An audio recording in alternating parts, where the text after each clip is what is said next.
Just let me know when you start. I just...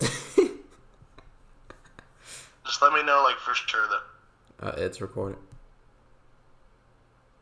Nah. It's been recording for 15 seconds. That's definitely a lie, because 15 seconds isn't even an allotted amount of time. What are you talking about? Welcome to AmityCast. I'm Ellis. He's the other one. Yeah. All on my letterbox at Goat Chico. I rate every film that I see. Not every film I've ever seen yet, but I'm slowly getting there. So, check it out. It's great. He rated Sharktopus a 4 out of 5. No, I didn't. You should have.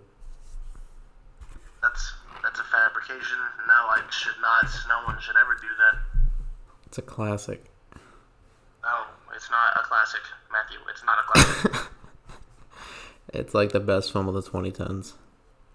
Outside of maybe Sharktopus versus Terracuda. Okay, well, so we're gonna talk about some Spider-Man movies. Probably the Sam Raimi Trilogy. No, that's just the thumbnail. Yeah, so that's what we're talking about. It's all Spider-Man hype in time right now. So that's what is gonna be happening most likely. Yeah. Also, did you hear it? Before it became like a multiverse movie. Originally, No Way Home was gonna be a Kraven the Hunt movie. Why? I don't know, but I guess because Sony wants to make their own Kraven film without Spider-Man. I guess they're fine. All your villains, please. Alright then. Well, that's not happening, and now this is happening.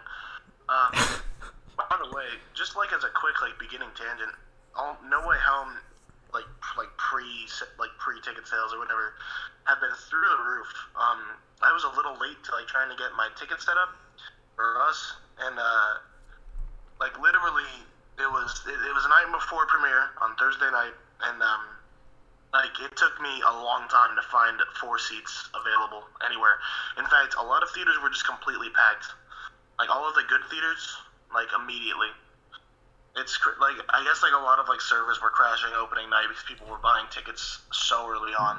This is the biggest release since Endgame for sure as far as pop culture goes. So it's kind of crazy that it has it's the second or the third biggest pre-sale besides Endgame, I think. It's beat the entire sequel trilogy and whatever the other movie was, but yeah, it's the second or third highest. Yeah, which is absolutely insane. So that gives me hope that we're probably going to see another big box office success, and it's been cool. I haven't really been able to follow the box office as it hasn't been as interesting the past couple years because of the pandemic and all that. So I do love paying attention to the box office. It's just always a cool thing to follow. So it's going to be great to see. Yeah, this will probably be the biggest. How noble. Probably be the first one to get to $1 billion since COVID. Because I don't think anything has yet. No, there's no. I don't think $1 billion gross is still a pretty big deal. There were so many in 2019. There were 6 or 7, I think. Most were Disney. That was wild. The Lion King remake, as terrible as that was, grossed over $1 billion. Come on. Yeah, if COVID did happen and Jungle Cruise came out this year, it probably would have made $1 billion. But yeah. I don't know about Jungle Cruise. But it has The Rock. It has Disney on it. It has that one girl. There you go, $1 billion. I think $1 billion is a bit of a stretch. It's about Drive. Spider-Man. It's about power. How do you feel about Spider-Man as a character? Peter Parker as a character, Spider-Man as a hero. What is your story with Spider-Man, Matthew? Yeah, but I mainly grew up on the first 3. I think as many people did. Born around the 2000s, so that was always my interpretation of the character. I got into the comics a little bit, but it's kind of always been the Raimi version of the character that's always come to mind when I think of Spider-Man. Even with the later adaptations, always kind of came back to the Raimi movies.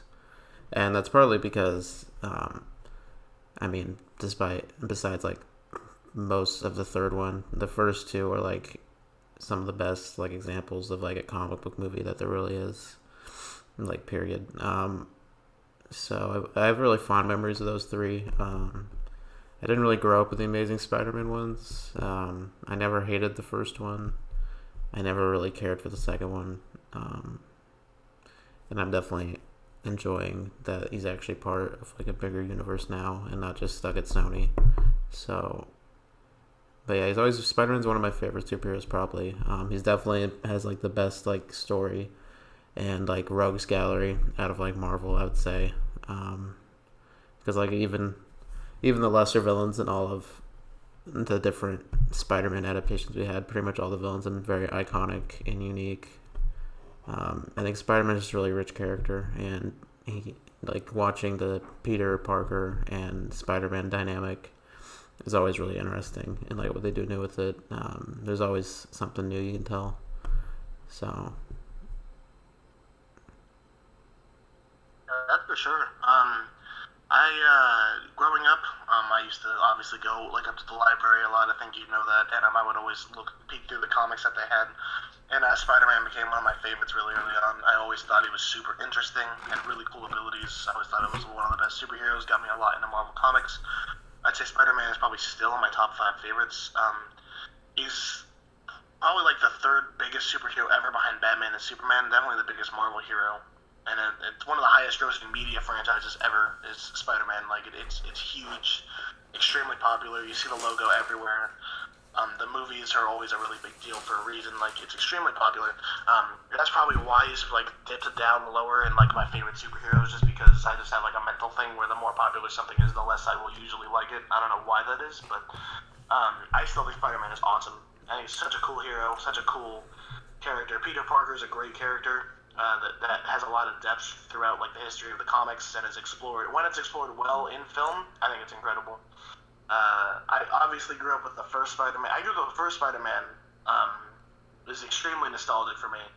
I used to watch that all the time, and then I eventually would watch the other two as well. I used to watch the trilogy a lot when I was younger. It's one of my favorite like trilogies. It was one of my favorites when I was younger. I think the first two are very well done, especially the second. I'm not as big a fan of the third one now as I rewatched them. I always thought Tobey Maguire was a great Peter Parker. Andrew Garfield also was Spider-Man, and The Amazing Spider-Man I didn't think was very good, but I remember like enjoying it when I was younger because I was just like when I was young. I do think Andrew Garfield could have been really good. So I think he definitely gets overhated as just kind of the other guy that played Spider-Man. I think it was mainly the scripts and the fact that it was made under a terrible company. I hate Sony so much for what they do to this character. Like every few years, it's terrible. But yeah, Sony really messes that up in film form. Yeah. And with Andrew Garfield, I mean, I think he was a pretty good Spider-Man. I didn't really like his Peter Parker. I never thought that he really hit like the Peter Parker. He was like a cool kid. Well. He was like a cool kid. He was very like confident, and he like skateboarded. Yeah, which is not really how Peter Parker is like at all. But I mean, it's he like wasn't, new. Like, terrible. It's not. I get that like with a better script and screenplay in both of those movies, it could have been a lot better. But yeah, like even when I saw it, like I already didn't like it because it was too soon after Tobey Maguire's Spider-Man, and because it was only like 5 years after Spider-Man 3, which is like ridiculous, and I didn't want a new Spider-Man because it was only 10 years after the original Spider-Man. Like I didn't need another origin story again. So I was very happy when the MCU didn't. Yeah, it was like I don't know why they just didn't do Spider-Man 4. It was really dumb, but yeah. Yeah, I mean the Amazing Spider-Man movies. We can probably get into them a little bit more. Even the Amazing Spider-Man 2, which that's a movie that was released. But the Sam Raimi trilogy. So I love Sam Raimi. He's probably a top 5 favorite directors, I would say. He I've was always such been a a huge fan of his. he's such a big fan of like the comics. Yeah, it's Yeah. really cool. When I was younger and I found out that the guy who did The Evil Dead was also the guy who did the Spider-Man movies, it made me really happy because The Evil Dead is one of my favorite movies ever made. I love it. One of the best horror films out there. And then just to think that like about 20 years after that, he did Spider-Man, and actually a pretty good, faithful adaptation in the film form, and then an even better sequel with Spider-Man 2. It's kind of flooring to think about that. Yeah, Spider-Man 2 is easily one of my favorite superhero movies. At the very least, it's in the top 10. They're really... yeah, I think Spider-Man 2 is up there with the greatest comic book films ever made, honestly. Yeah, it's not... As a kid, it was kind of the one I went to the least, because it's the one where Spider-Man, like, gives up being Spider-Man. So for, like, a large portion of the movie, he isn't really Spider-Man. But, like when I was a kid, I think I watched Spider-Man 3 the most, if I'm being honest. Not nearly... I don't watch that. I haven't rewatched these movies in a while. I want to, but... as like I've grown older, I just like Spider-Man 2 more and more. The original is also very good. The original is just it's just really cheesy, and I think it was designed that way in like 2002 to like be kind of like a cheesy movie a little bit. So it's just kind of gotten like more like cheesy over the years, but like it's still like really fun, and like the story is still really good. It's just cheesy as fuck. With some of its filmmaking. Very solid. Like that cheesiness, I think it just fits. It fits that the Spider character. Yeah, and Tobey Maguire, he's probably my favorite Spider-Man. Like a part of that's probably nostalgia, but I also think he just portrayed him the best so far. I really like Tom Holland. It's just he's not like at that point for me yet. I mean, we'll see if he does in this new movie, but I think just the big problem with the MCU Spider-Man at the moment is just he feels very like he almost feels too attached to the MCU and not as much of his own like hero. But I think that's like purposeful. So, but like as of right now, Tobey Maguire is probably my favorite Spider-Man. Throughout all 3 movies, he definitely puts. What? I mean, I think he's my favorite too, and I think that's probably entirely nostalgia. I think the competition is Tom Holland, but I definitely would say I prefer Tobey to Tom Holland. I've enjoyed Holland's performance, though. I think he's done a pretty good job. It's just kind of a different level for me, though, because when you blend in that nostalgia with the rest of it, it's like, yeah, Tobey's the guy. He is Spider-Man to me, because when I was a kid, I watched these movies so much. Yeah, I vividly remember watching these movies when I was younger, and I never like had a bad time with them. I don't remember when I first watched them, but I don't know how I got introduced to them. But because it certainly wasn't in theaters, from what I remember. Because I was like, I was like 4 when the third one came out. So, yeah. But I always love these movies, even just like the posters and like the music and just like. And even in like, you know, the No Way Home trailers, seeing like Doc Ock and like Green Goblin back, like it's really nostalgic, even just in a trailer. But it's also just really weird because like I never thought I would see these actors again and like these characters again like 20 years down the line. And it's really weird because like there's interviews of like Willem Dafoe, Alfred Molina, and then Jamie Foxx, and like they're just like talking together, talking about their Spider-Man experience, and it's really weird because they're like all 3 in a movie together, and like I never thought I would see them together or in another movie, let alone in like a different universe. It's really weird, but it's very, very nostalgic. Also Sandman, yeah, but it's pretty insane actually about this movie that's also out, like a week after. James Franco's in these movies, and that's really weird because it's James Franco. Yeah, James Franco. And he has one of the most. Yeah, what were you saying? I mean, I will say I'm pretty akin to you, like you were saying. I think the first one I watched the most when I was younger, and then the third one, I didn't watch the second one as much. And as I've grown, I've learned to appreciate Spider-Man 2 a lot more. But But like I know, like specifically in the first and third, James Franco is like he's super weird. I always thought that he was like such a bad part of the movies when I was younger, honestly. And then as I've gotten older, it's just like he's kind of fun. I think of James Franco as like the Pineapple Express guy, and like guys always like weird comedies like Seth Rogen. But like he has done some pretty good serious performances, and like he really wasn't a bad villain slash friend. Dude, stuff like that in all the Spider-Man movies. Yeah, I mean, it's just kind of James Franco. It's weird to look at him like where his career's at now, and like from what he did in this trilogy. Especially, he was a really important character throughout all three of the films. So. Oh yeah, he had one of the most.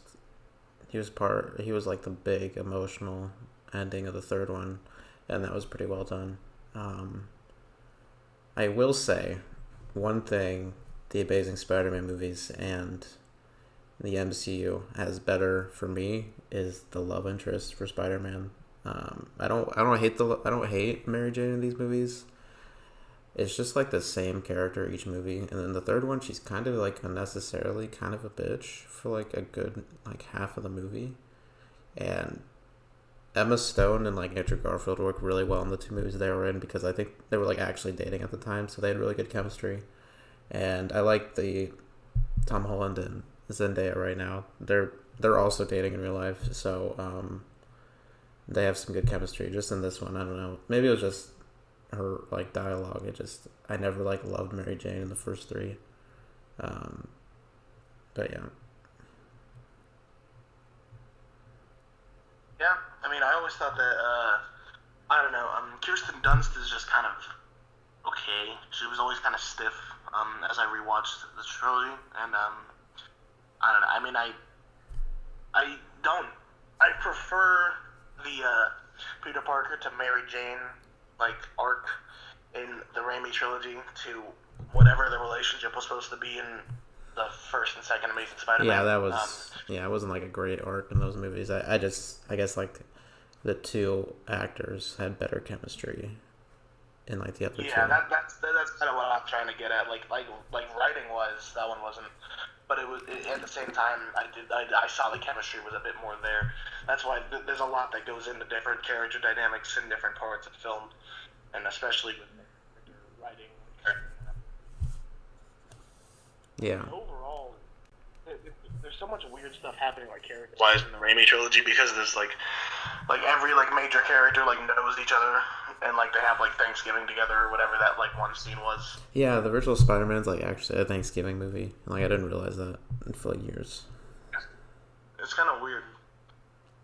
Yeah, I mean, yeah, that's pretty much like even in Spider-Man 3, like Spider-Man loses the symbiote at like the exact time Eddie Brock's just in the same church. And then Sandman is conveniently the guy that actually killed Uncle Ben.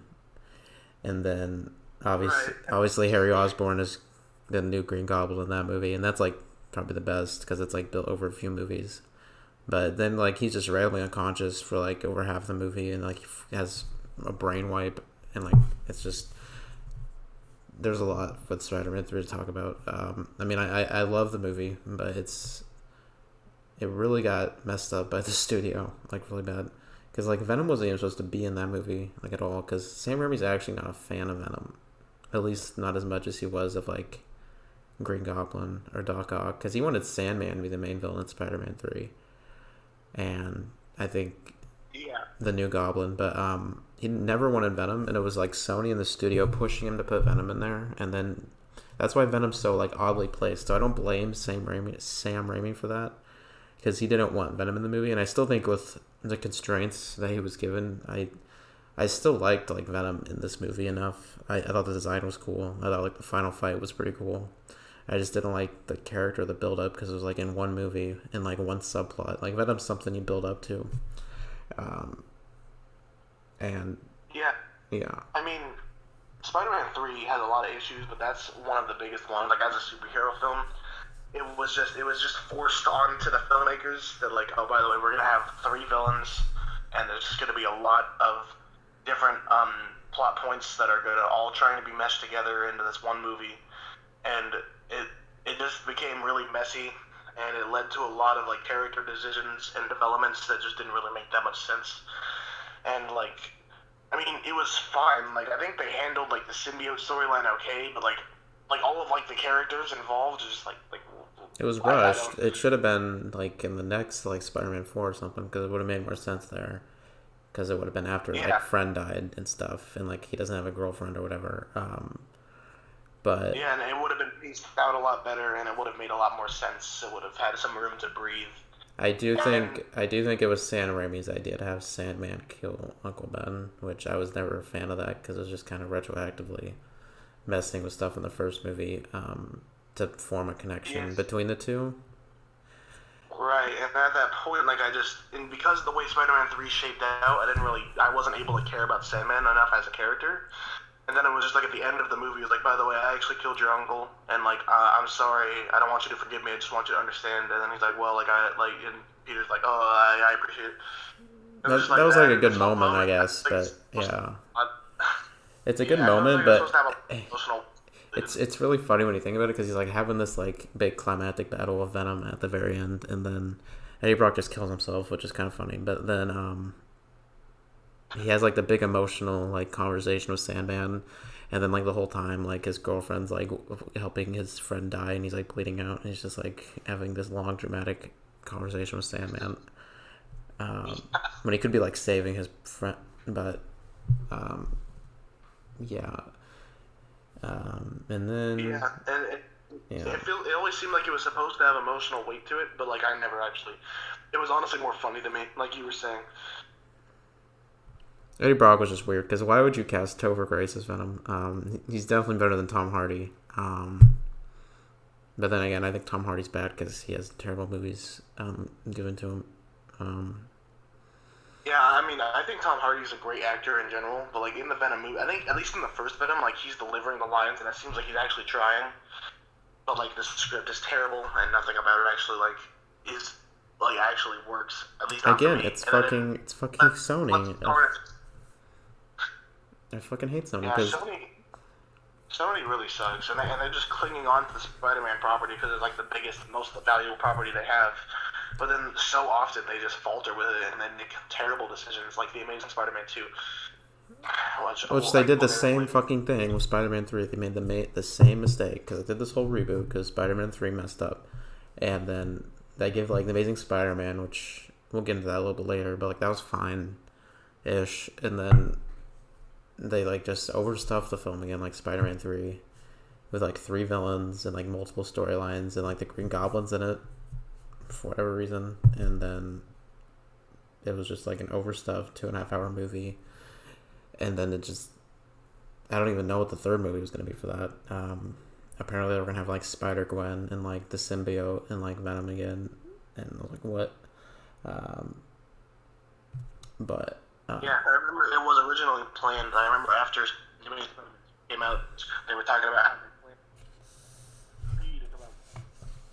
And then they moved the release date back like a couple years, and then like they actually, which I am fine with. I didn't want that to continue, especially after the second one. So yeah, they were planning up to Spider-Man, like Amazing Spider-Man 4, and like a Sinister Six spin-off movie, and like it was just gonna be terrible. But I mean, there's redeeming qualities about Amazing Spider-Man in those 2 movies, but it's not nearly enough to warrant the reboot, because it died as quickly as it started, and within a few years. It was ridiculous. Right. It's weird actually looking at the Spider-Man movies, because we had the Raimi Trilogy, and then they rebooted it with the Amazing Spider-Man 5 years later, and then after the Amazing Spider-Man 2, they were going to do more stuff, and then Marvel was like, well, actually, we're going to do our own Spider-Man stuff, and that was only 3 years after the Amazing Spider-Man 2. So we haven't really had a gap in Spider-Man movies since really the Raimi one came out. I mean, the 5-year gap between 3 and the Amazing Spider-Man 1 is a bit of a gap, but like not really. It's just been... Well, yeah, there was a 3-year gap with... You get a new Spider-Man. Yeah, right. there was a 3-year gap with Spider-Man 2 and 3. Spider-Man, right. Not Amazing Spider-Man. Spider-Man 4 was actually in pre-production, and it got canceled like a few days before it was supposed to start filming. Like, there's this really sad interview with Tobey Maguire like a few days before they were gonna start filming Spider-Man 4, and he's talking about like how excited he is and like how he's like happy to be back on set. And then got canceled a few days later. That sucks. Yeah, and Spider-Man 4, there's details about what they were gonna do, and it didn't sound terrible if they gave like Sam Raimi control again, which it sounds like they weren't. But and if that was the case, then I'm kind of glad it didn't happen. But they were gonna have Vulture as the main villain in Spider-Man 4, which they ended up doing in Homecoming, which I really like Vulture in that movie.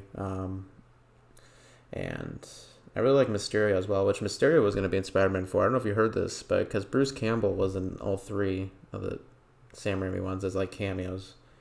But it was going to be like revealed that he's actually was Mysterio the whole time, and he was going to be like the main villain at the beginning of Spider-Man 4. So like in all three movies, he was actually just Mysterio. Yeah, I actually read an article about that, which is like really cool, and like I would have been interested to see Spider-Man 4 to see what they could have done, because I'm a Raimi apologist and I'll always follow what he does. And I think that, I mean, especially after Spider-Man 2, he showed that he's capable of making a really good comic book movie, and there's so much potential with the Spider-Man character. That's why it's been so popular over the past 20 years, and we keep getting more Spider-Man movies, is because it's so popular, because it works as a character, because Peter Parker, he has a really good arc that, I mean, it's kind of cliche, but like but it was like original, like for itself. Yeah, his arc in like Sam Raimi's Spider-Man 2 was so good because it was about like the actual struggles of being like a superhero while also trying to like be a normal person and like have like that dual life. And it was portrayed very well in that movie, and it was probably one of the best Spider-Man stories like in like an actual movie, because it's based off an actual comic. I think it's called like Spider-Man No More. Because there's that one scene where like he throws a Spider-Man suit in the trash, which was kind of weird anyway, but like it was like a comic frame, like exactly from the comics. There's a lot of good references here, and I love Dafoe's performance as Green Goblin. He was perfect. The costume is a little dated, because that's not what the character looks like in the comics, but it's infinitely better than their reinterpretation in The Amazing Spider-Man 2. That was terrible. Willem Dafoe was great as Green Goblin, and even when he died, he was still like in each movie, which was kind of cool. And right. I absolutely loved Doc Ock in Spider-Man 2. He was a great villain, especially his arc towards the end, which I'm with all these villains that they're bringing back. I'm kind of curious on how they're gonna pick up their storylines, because it's in the marketing. It's very clear that they're like the same characters and not just like the same actor. So right. Also like Sandman's coming back, which is weird because he was like never like shown to be like an actual bad person in Spider-Man 3. So I don't know how he's gonna be a villain again. Also with the Lizard, because I thought at the end of Amazing Spider-Man he was like cured or whatever, and he like saved Peter at the end. So I don't know. There's so many weird questions about these villains they're bringing back. I just hope, like, especially the Raimi ones, are translated well and as good. I know the actors will bring their A game. I don't know if the actual guy that played Sandman's in the movie, because I haven't seen him talk about the movie at all. So he might just be a sand cloud the whole movie. But yeah, I think the. Yeah, I don't know. There's still a lot that I really don't know what to expect. Because I'm like. But I'm like 100% sure Andrew Garfield and Tobey Maguire in this, and I hope that's done well, especially Tobey Maguire, because he hasn't been Spider-Man for so long. I never thought it would happen again. I mean, I always wanted to, but I know. I'm gonna probably almost faint when I see him in the movie again as Spider-Man. Well, apparently there was a leak of like the soundtrack, and apparently one of the tracks has the iconic Danny Elfman score, which that alone will probably make me like shed a tear. I don't know. Even just seeing like Doc Ock and like his theme, or like the Goblin's theme, because there's a lot of heavy rumors that Green Goblin's gonna like seriously fuck up Peter Parker in this movie, which is what this character does. Not to mention that final fight between Green Goblin Right. and Spider-Man in that first movie was so like gritty and so fucking brutal. You can definitely tell it was directed It by was the guy that brutal. made 3 Evil Dead movies. Um, Yeah. and even Spider-Man 2. Like that train scene, the train fight scene is one of the best fight scenes in any Spider-Man movie, any superhero movie. And yeah, I mean, even that church scene in Spider-Man 3 where like he tries to move the symbiote is so, it's so like gothic and messed up. It's really well done. I think that scene was. Um,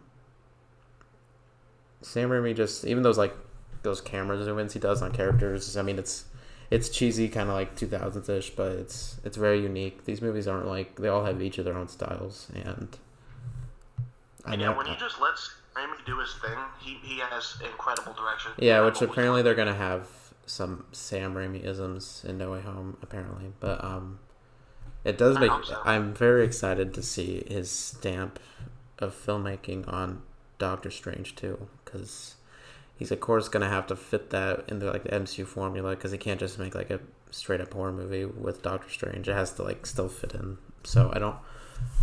Um, I'm very interested to see how he does Right, that, yeah. because he almost didn't make. He almost declined directing Doctor Strange 2 simply because of the negative reactions to Spider-Man 3, because he was very hurt by that, because he hated that the fans didn't like it, because he did try. Which Yeah, I again, remember nobody. I don't think that. anybody nowadays blames him for that movie, because it really wasn't his fault. Well, yeah, Like now that they've seen what Sony can really do to their products, it really, I think Spider-Man 3 was probably the best we're gonna get given the circumstances. So, and it's just kind of a right. thing with trilogies; they always kind of falter at the end. So I'm hoping No Yeah, Way. that's usually like a general rule. I mean, even Sam Raimi's first prominent trilogy, Evil Dead and Evil Dead 2, are both really good horror movies. Then Army of Darkness, because of studio interference again, had become a bit more of like a weird medieval kind of horror, like comedy movie that's a lot more slapstick, and it's still good, it's still effective, but it's nowhere near as good as those first two movies. And Raimi, he loved making that movie, but he's been on record and very clear that it wasn't exactly what he wanted it to be, and it didn't follow in the same way that he wanted it to. They kind of screwed him over every time he made an Evil Dead sequel, because with Evil Dead 2, they basically, because the first one was so controversial, they made him like redo the entire story in the beginning of Evil Dead 2, so that like the first one would kind of seem like it doesn't exist or whatever. And then when Army of Darkness happened, they kind of did it again, where it was like, oh, this is kind of a dumb movie, but it is a trilogy.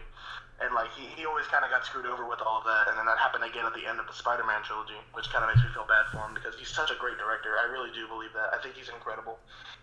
So, Oh yeah, but then you got and I'm he. really excited to see what he can do with the Doctor Strange character, because Doctor Strange is one of my favorite superheroes, one of my favorite like comic characters, and there's a lot of potential that can be done there, especially with a director like Sam Raimi. So I'm really excited to see that. Well, yeah, but I haven't seen the Evil Dead stuff. Maybe we can watch it sometime. I don't know, but he did help with the remake, I think, didn't he? And then he was like pretty involved with the TV show, so he kind of got his way in the end a little bit. It seemed like. Yeah, he did get a chance to come back to it, which he was a producer on the Evil Dead remake, which was fine. The remake wasn't that good. I know as But like like, a horror remake, it's like pretty like well known as like not being like actually bad. it's much better than like other horror remakes, where like for like Halloween, Friday the 13th, all of those. It's a lot better than those, I would say. Um, and like you can definitely see where like his impact was felt, and like a lot of the positives of it. Yeah, and then Plus, like, he's also, I think he's somewhat involved with the new Evil Dead coming out. I think like next year. yeah, he's actually heavily involved with Evil Dead Rise, I believe is what it's called. Yeah. Which I'm very excited to see. So Yeah, I think that's coming out next year. I don't know. I think it's a theater release. I think so. I'm pretty sure it is. I'm not certain. I also don't even know when it's coming out. I know they finished filming a while ago, but yeah. And then of course he's getting another Marvel chance here, and I know he was. If Tobey Maguire ends up showing in this movie, Sam Raimi was definitely involved, at least as like a consultant. Because I think they brought back Mark Webb too, to like and Sam Raimi and like had like meetings with them, which is kind of cool just because they wanted to like make sure like their versions of the characters meshed with how they were like continuing the characters. So it sounds like the villains are gonna be well handled. I just hope it's balanced right in that movie because, you know, 3 villains was a lot in Spider-Man 3 and The Amazing Spider-Man 2. So now there's like 5. But I guess since these characters are already established in their own movies, it'll be a little bit better because you're not introducing like 5 new villains all in one movie. Yeah, and it's definitely Right. it's obviously going to be a lot of nostalgia. They know it's fan service. They know it's going to get people in the theater. But I just hope the story's good. They could have. I mean, Spider-Man: Far From Home made $1 billion, so I don't think they had to worry about getting people in the seats. So I think there's obviously a story reason for this storyline outside of money. Obviously, Sony just wants profit, and they don't care about the story. As we discussed before, I think every time Sony actually has been involved, the minimal amount, we've had good products. Because Spider-Man 1 and 2, I don't know how involved they were, but I know they weren't super confident in the property, so they kind of just let Sam Raimi make his first 2 movies, and then once it became like a really big success, they fucked it up. And then same with Amazing Spider-Man from the get-go, they wanted like a specific product, and that's the wrong way to do filmmaking, especially with like an IP. And even in the MCU movies, they've been kind of annoying because they need to let Marvel make the movies, which they have been, but like they always like make it so much more complicated. And then they're doing all these dumb villain spinoffs, and then with like the Into the Spider-Verse stuff, they've been very hands off, at least with the first one, and that got them an Oscar. So hopefully that showed them to fucking shut up and just take their paycheck. But that's what I was thinking about, because like you've seen what Sony really can do with or what they can do, with the Spider-Man property. When they didn't get involved very much with Spider-Man Into the Spider-Verse, they just let talented animators and good filmmakers just work together and let them make their own thing. And Spider-Man Into the Spider-Verse is the best Spider-Man property that we've gotten in a long time. It's probably the best Spider-Man movie, because I do think it's better than Spider-Man 2, which is also incredible. But Spider-Man Into the Spider-Verse is an animated masterpiece. I really do think it is. Yeah, I still need to watch that. Yeah, I'm gonna try to watch it. I'll watch it before Across the Spider-Verse Part 1, because then I'll probably watch it. By the way, I'm gonna have a month off here soon, so I'll probably watch it over break at some point. Maybe we can watch it. Maybe watch it Wednesday or something. I don't care. But which also, we can also talk about the Across the Spider-Verse trailer, because I was so excited about that. But yeah, if Sony can stay hands-off and just let that be its own franchise where they stay committed, I'm very excited. Yeah, it's just... To that. If they mess that up, I'll be so angry to the first film. I mean, it's a little concerning just with their track record. Hopefully, they didn't get too involved with the sequel coming out next year. Also, it's confirmed to get a part 2 as well. But it sounds like they haven't, because I think they understand that they got an Oscar from it, which is a little convenient that No Way Home has multiverse stuff right after they get an Oscar for their animated multiverse movie. Sony's very reactionary, and it annoys the shit out of me. Because if this No Way Home does well, I wouldn't be surprised if they end up trying to do like a Spider-Man 4 and like Amazing Spider-Man 3, which would interest me only if the original creators came back and there was absolutely no creative control. But that would be it'd be very weird if they did that. But it's weird enough that they're coming back, because I never thought Tobey Maguire and Andrew Garfield would be back. And like if after like No Way Home comes out and like interviews come out with like all 3 Spider-Man just like chilled and talking, that would be so weird. But it would be very cool. Yeah, I definitely agree. And I don't know, here's the thing about like Sony. I think they're definitely they get a lot of praise. Mainly because as a video game company, obviously the PlayStation consoles are really good. But this is what I like to tell people, is that when it comes to film, they really drop the ball way more often than a company should, especially when you have a massive IP like Spider-Man. Well, not even just Spider-Man, like every property. They made the fucking Emoji movie, and yeah, the Emoji movie, and that like terrible looking Uncharted movie that's coming out like next year. there's just pretty much every IP that they have, at some point they have just completely failed with. And the Emoji movie, you just reminded me of that. That is like abysmal. Like they actually like actively. They marketed that. Like they released multiple trailers for that. They were hoping for like a box office success, and like they made, even with like movies like IPs, like smaller IPs, like they made like another animated movie that was like really good was Cloudy with a Chance of Meatballs, which the directors of that are some of the main people involved with the Into the Spider-Verse stuff, and then they made like a very rushed and kind of bad sequel, like within like 2 years. Like I don't know, they're a very reactionary and unstable studio, and I think that's a lot to do with their leadership. Because like the main, I think her name's like Amy Pascal. Like if you see her in her interview, she's like on like copious amounts of drugs the whole time, and yeah, and this is like leading up like a massive company. And like we have Venom 3 in early stages of development when there should have been a Venom 1. And Venom should be in the MCU. I mean, Venom should have been established in the MCU. And you know what? I wouldn't have fucking cared if in this movie they brought back Topher Grace as Venom, and in some weird way the symbiote was left in the MCU, and that's how they brought Venom in the MCU. Then whatever the fuck they're doing right now. But yeah, because I don't even think. I would hate that. I'm not gonna. What? I would hate that. Well, I think that's rumor what they're doing with Tom Hardy's Venom is that it's because like Venom's in the MCU now or whatever. But what they're gonna do, I guess, is like somehow the symbiote's gonna be left in the MCU universe, and like Tom Hardy's gonna be sent back to his Sony universe, and that's how the symbiote's in the MCU, which would be terrible.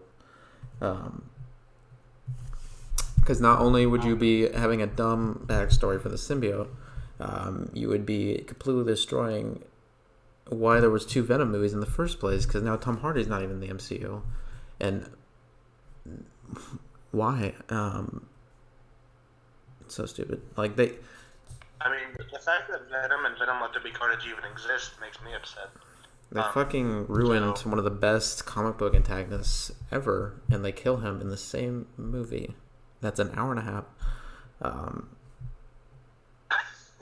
I hate Carnage in that movie. I hate Morbius already. I know I'm gonna hate it, which is also something. I'm so angry that Morbius is being made. Who cares? Like, who actually cares? Who's excited for Morbius? Apparently, some people. I hope it flops, but it's probably gonna do fine.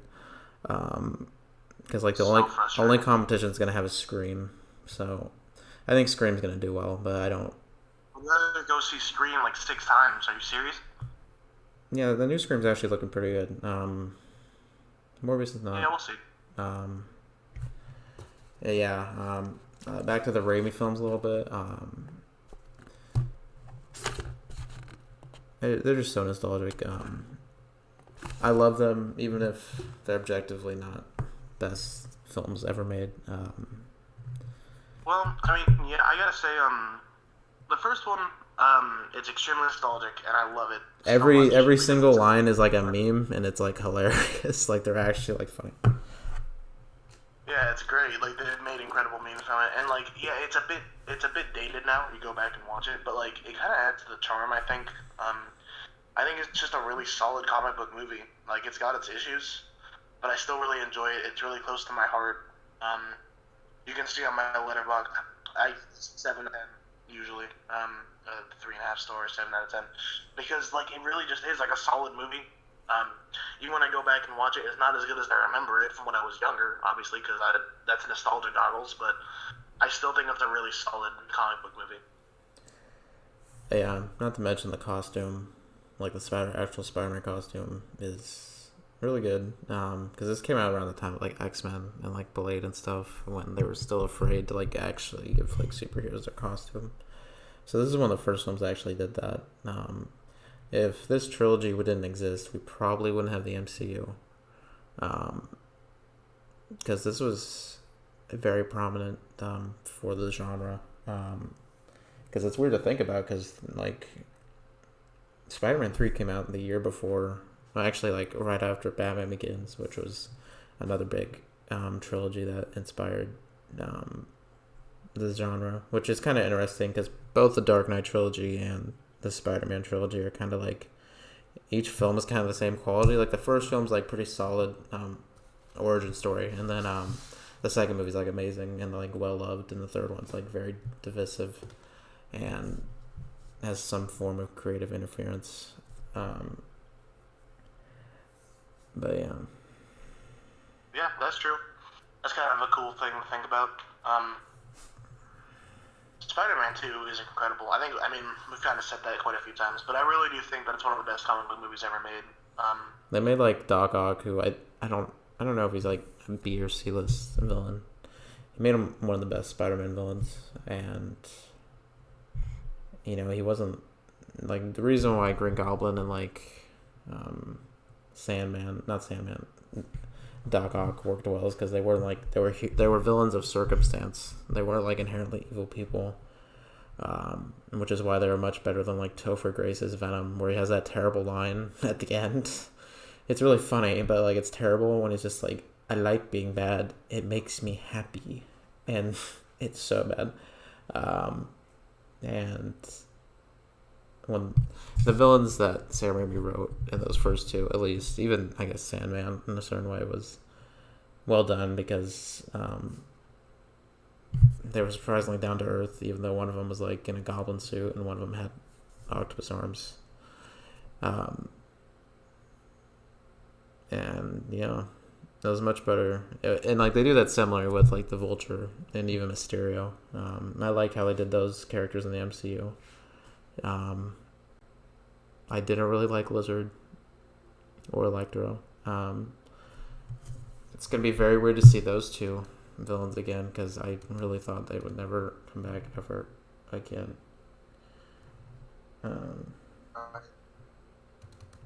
But hey, if they do it, if they actually redeem Jamie Foxx's Electro, I honestly think that would be amazing, because I never thought that would happen ever. And if you want to talk about the music Spider-Man, we can a little bit, because we've been talking about Raimi for like an hour now, almost. Yeah, that's true. I will probably just quickly say, I'd give Spider-Man 2 an 8 out of 10. Really, really good movie. Has some really good scenes, like the train scene, and some really great moments, good arcs and all that. Spider-Man 3.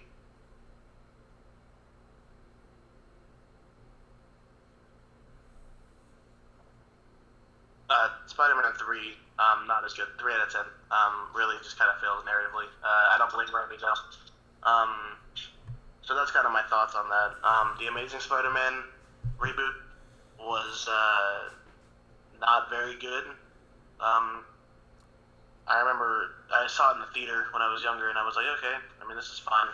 But on every rewatch, I'm just kind of like, this is so mediocre at best. I don't really like that movie very much. I remember, I remember seeing the first Amazing Spider-Man in theaters, and I thought it was fine. I didn't like it because it wasn't like a continuation or like, you know, Tobey Maguire's Spider-Man.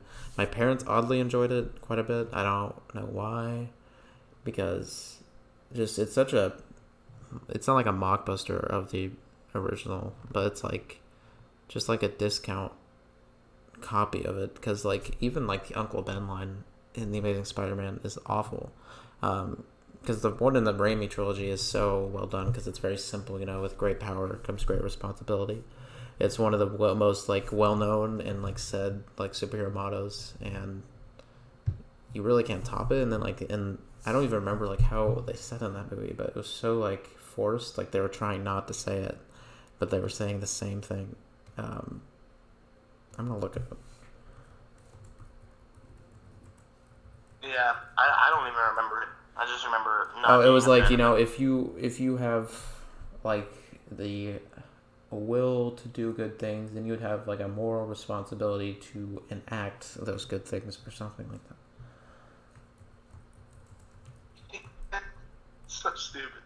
I want to see if I can. Oh my gosh. And like they have the whole dumb son plot with like his parents, and like it just ruins the Spider-Man character because it like makes him not like normal, makes him like special by design.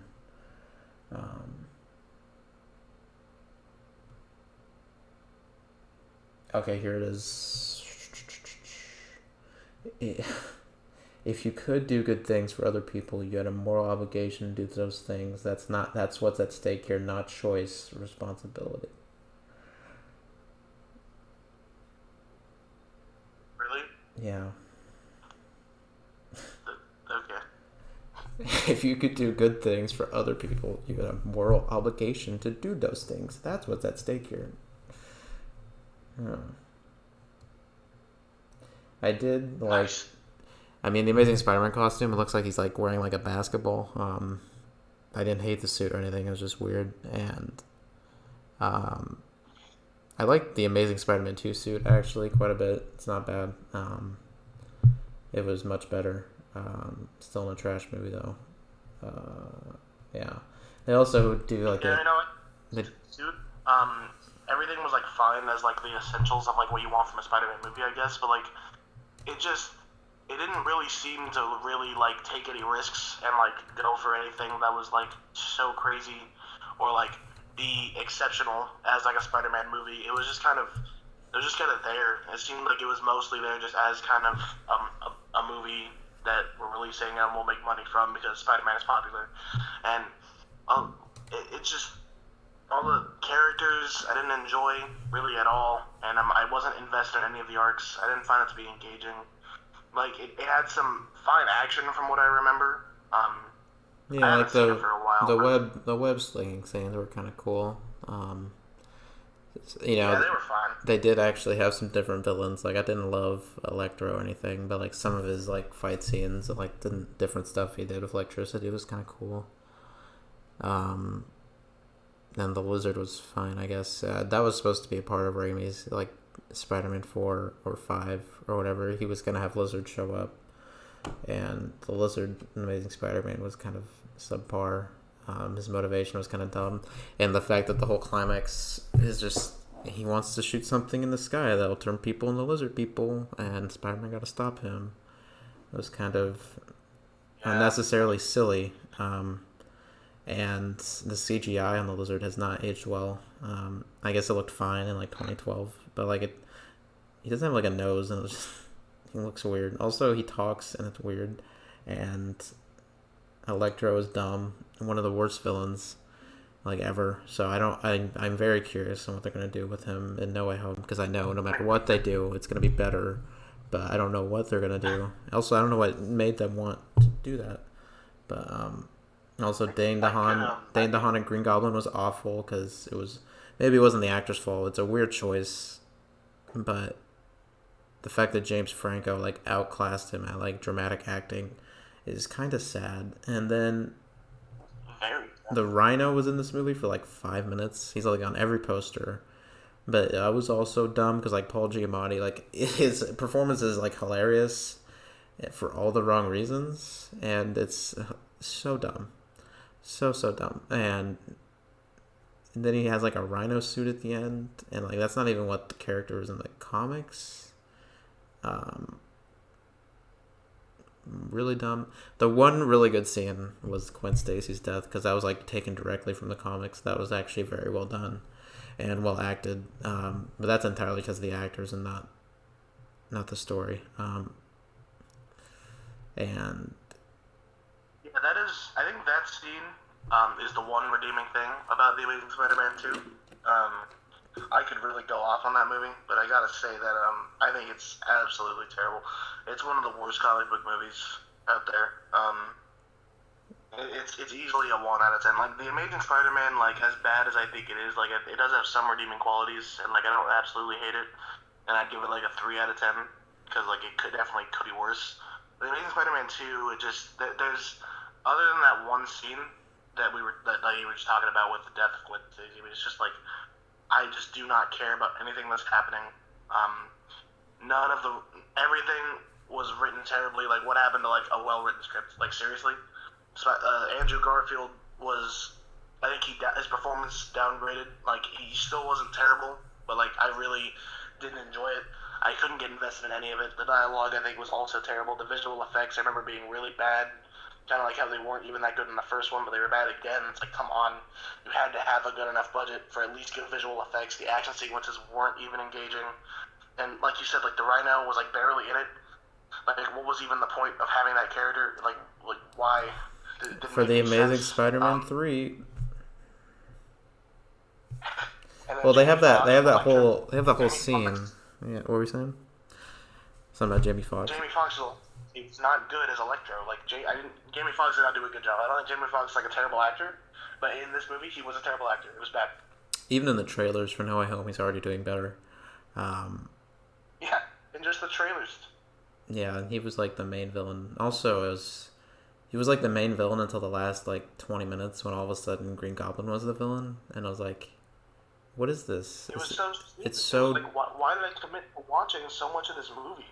Like, through the first and second act, I didn't care at all. And the third act just made everything terrible. It was just so stupid. It was clear that like they didn't care about this movie at all. It was just to gain money. It was just a stupid cash grab. And Well, you can definitely tell that the director of these movies, I think he wanted to do something good, but he was so crippled by the studio and like the time constraints. Like I could tell the director and Andrew Garfield like genuinely wanted to make some good movies, but like they were even more crippled than Sam Raimi because Sam Raimi's more well known and like it was earlier on. Like they didn't even get a chance to make like a good movie, like at least one good movie under their belt. They were doomed from the start. Honestly, it was doomed from the start. Yeah, that's what I was gonna say. It's like it's ridiculous. Which I mean, I don't think that excuses what the Amazing Spider-Man 2 is as a final product because taking all that into account, it is terrible. But like, it definitely. Like, I don't blame a lot of the filmmakers involved. I don't really blame Andrew Garfield. It's just, like, a large part of it I do blame is Sony. And, like, a lot of other issues with that. Because, like you said, time constraints and studio interference kill movies, and superhero movies are not free of that at all. A lot of people are like, oh, it's just as long as it has, like, good action, cool superhero moments. Like, yeah, well, it's a bad movie regardless, and even that wasn't impressive to me. So that's why I think it's a failure on pretty much every level. Yeah, I guess the only really good thing is that this finally got them to let Marvel take Spider-Man. And when the deal was potentially up after Far From Home, I was pretty upset because even if I don't absolutely love Holland's films yet, I mean, they're good movies. They're better than this. And since like, they're definitely the best Spider movies since like 2004. I was actually really liking that like we're actually getting like a consistent Spider-Man for like multiple years and like multiple trilogies even, and actually see him grow and develop through multiple movies. And if Sony took it away, they would have just like made him a part of Venom, and they would have just killed it in a few years. And we'd be back to square one again. So as long as Spider-Man's under the MCU, I'm pretty happy. One day Disney's just gonna buy Sony, and we'll be all good. But well, yeah, eventually Disney's gonna buy everything. So yeah, Sony's just a stupid studio. Not to mention the product placement in these movies, like the Amazing Spider-Man 2 specifically, is ridiculous. Every single product or device that can have the Sony logo on it has it. Terrible.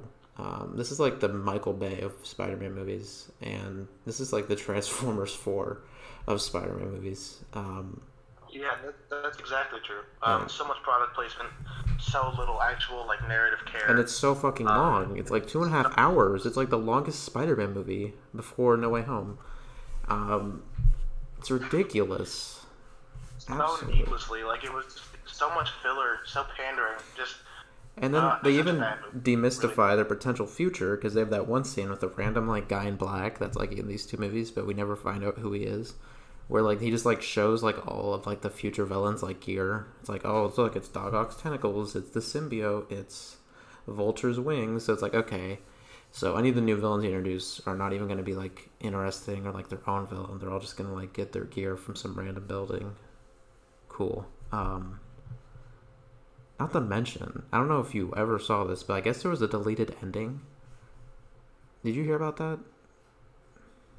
No. Well, it came out on the Blu-ray as like a deleted scene, but it's such a earth-shattering. Like it would have changed the entire movie because apparently the original ending, before they had the Rhino fight scene, was like I guess it turns out Peter Parker's dad's still alive, and like he meets up with Peter Parker, and that's the ending of the movie. Wait, what? Peter Parker's dad is alive, and he's like, I'm sorry I was gone for a little bit, and I'm back now. And then, like, Peter Parker cries, and he's like, where were you? And he's like, I had to leave, but I'm back. And that's the end. What the? You can find it. It was What? filmed. It was originally the ending. It's actually, like, you look it up after this. It's an actual film scene, and it was originally the ending. Oh my... What the? Peter Parker's dad was going to be alive in Spider-Man 3, I guess. Amazing Spider-Man 3. But, yeah. That is like... Also, in the Sony leak, Whoa. because Sony leak was the main reason why we got MCU Spider-Man, they were actually going to do a spin-off films. So, like, they were going to do, like, Sinister Six and, like, a Black Cat movie and all that, but they were going to do an Aunt May solo movie. Because I guess they were going to reveal that Aunt May was secretly, like, a spy in the 70s. No, they weren't. That's a lie. There was going to be an Aunt May prequel solo film. What you're saying is not true. Look it up. And then this makes perfect sense for how they want to do like 17 Spider-Man villain spin-offs without Spider-Man. Like a Kraven the Hunter movie without Spider-Man. That's like the same fucking logic. It's stupid. Same thing with the Morbius movie. Like, it's so stupid. Yeah, just have Morbius... Solo? No way. It was going to be a thing. They had it planned. At least they were thinking about it before the Sony leaks. So, I'm really grateful for that. Yeah, they were going to do a lot of stuff with this universe that was really scary. This Aunt May movie would be an espionage story in the vein of AMC's Mad Men. Are you serious? I told you. They were thinking about it. And Marissa Tomei, who plays Aunt May in the current MCU Spider-Man movies, actually did an exclusive where she said she would be all for doing this movie. What? I didn't know that part. What the fuck? That's it. Kill Marissa Tomei in No Way Home. You can do that.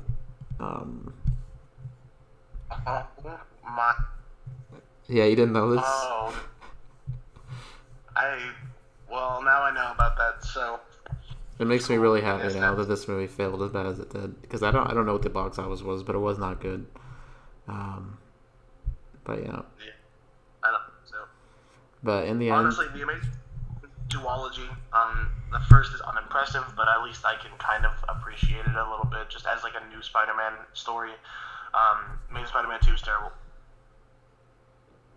Yeah, I mean, I guess it sucks. There was never an actual trilogy, but in the end, I'm kind of glad.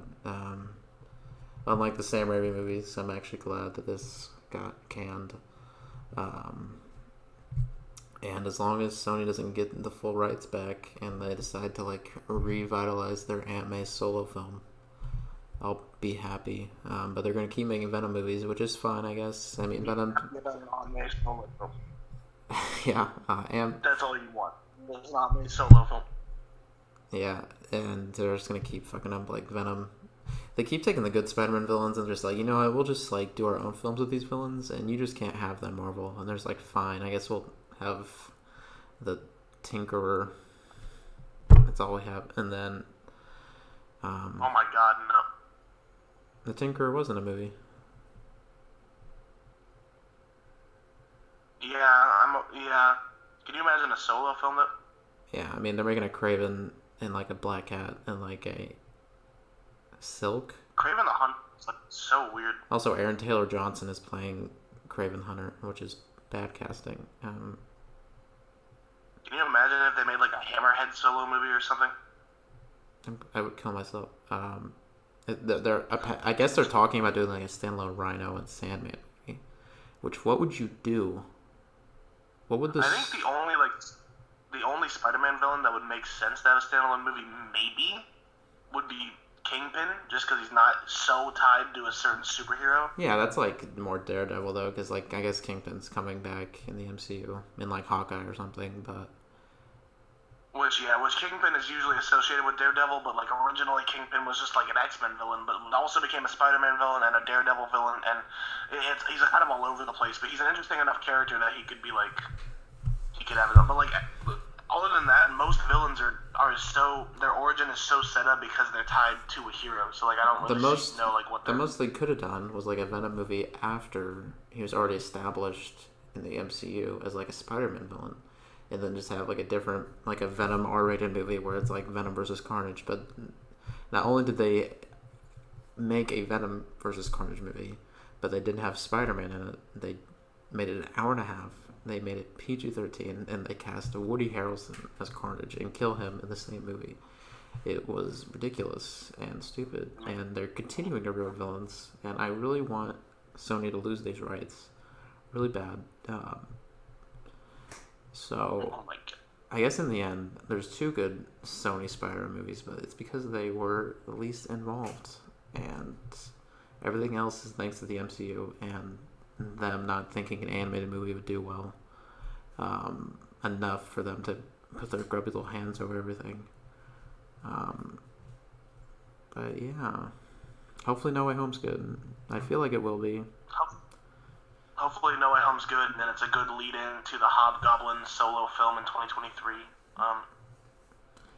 Fuck. No. Yeah.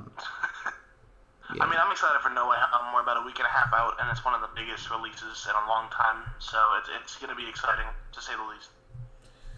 Yeah. It'll definitely be better than anything Spider-Man.